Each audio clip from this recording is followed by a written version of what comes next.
In this video, I'm going to show you how to practice self-care every single day. Yes, it is possible without shelling out hundreds of dollars or essentially becoming a yogi. But in this video, I'm going to show you how to do that.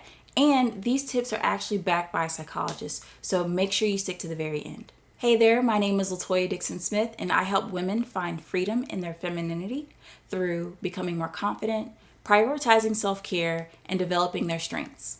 All right, so let's get right into the topic of today's video.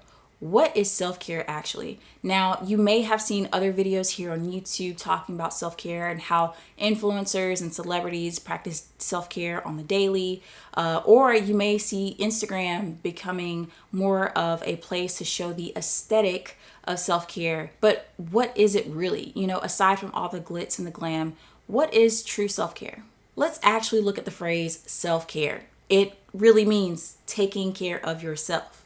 But in this video, and this is why I want you to stick around, I'm going to be talking about how this is backed by psychologists and what it actually means to take care of yourself on multiple levels. Psychologist Catherine P. Cook Cotton defines self-care as the daily process of being aware of and attending to one's basic physiological and emotional needs, including the shaping of one's daily routine, relationships, and environment. So have we just overcomplicated self-care and just transformed it to mean, going to the nail salon every couple of weeks or getting massages? And not that I'm knocking either of those, because clearly I appreciate both of those women business owners in my life. But let's get to the root of what this video is about. Let me know in the comments what you do for daily self-care.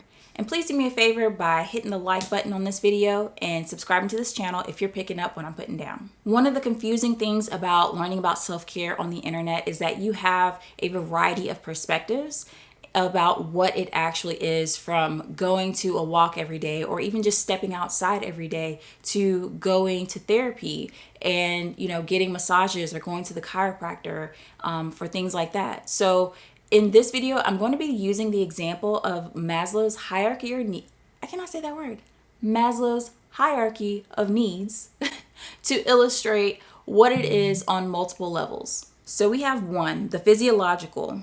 Are my basic needs met? 2, safety. Do I feel safe? 3, belonging. Do I belong? Esteem. Do I feel confident? 5, actualization. Am I living my best life? 6, transcendence. Do I feel inspired? So as you can see, there's levels to this, which is why everyone's perception of self-care is so different. At a very bare minimum, if you are doing things like taking care of your body, bathing every day, drinking enough water, getting a good night's sleep, those are things that we talk about self-care at the very basic level. That's the physiological level. And then we go to transcendence, where we talk about, giving back or, spending time doing what you love and being grateful for those things. So in the next part of this video, we're going to be talking about how you can practice these things at each level every single day. By the way, these tips and this breakdown was actually, I referenced this from solutiontree.com because they shared these tips with self-care for teachers. And I just thought it was such a beautiful and even a relatable and applicable model. So I wanted to share this with you, my audience here on YouTube. Okay, for physiological, drinking water, taking a walk, getting a good night's sleep. Now, I will tell you, one of my non-negotiables about anything in life is getting my sleep. My mother calls me Sleeping Beauty because if it's one thing I'm going to do, I'm going to take a nap. Okay, and drinking water, that's something that I have definitely gotten help from. Hold on, I'll get in a second. Let me just take a drink of water because I'm a little...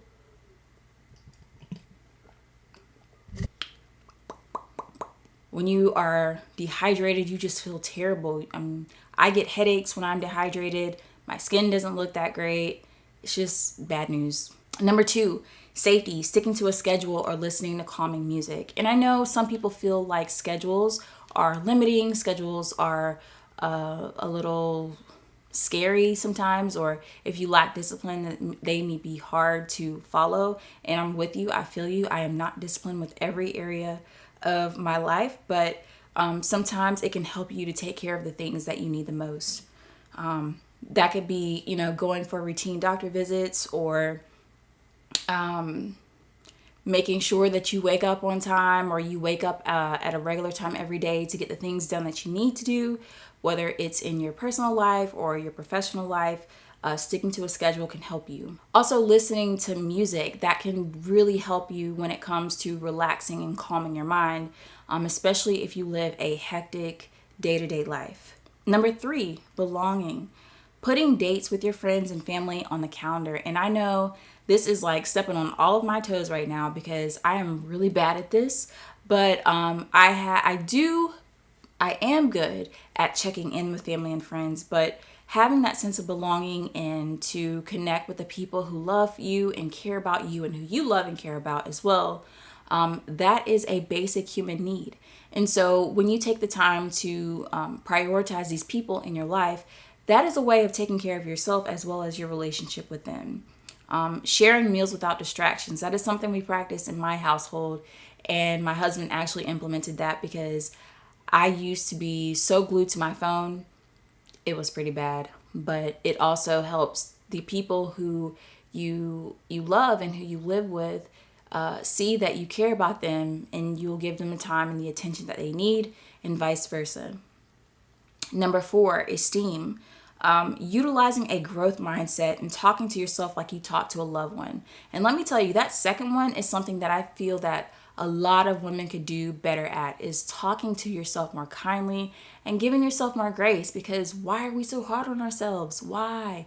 A lot of us would never talk to other people the way that we talk to ourselves, whether it's something we say out loud or just in our heads. And so when you are working on your self-esteem, and then when you're even working on your confidence, you have to remember that the way that you talk to yourself, that matters. It truly does matter.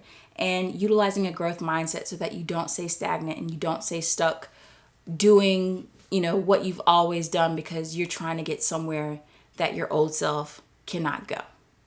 And then finally, transcendence, practicing gratitude, engaging in altruistic acts. In the next video, I'll be talking about how to practice everyday self-love practices, which is very similar to practicing self-care every day. However, it is somewhat of a level up. Now, we talked about the levels of self-care in this video, and hopefully you got a better understanding of what self-care is and how you can practice it every day on each level. But before you go, hit that subscribe button for more videos on how to become more confident and how to prioritize self-care.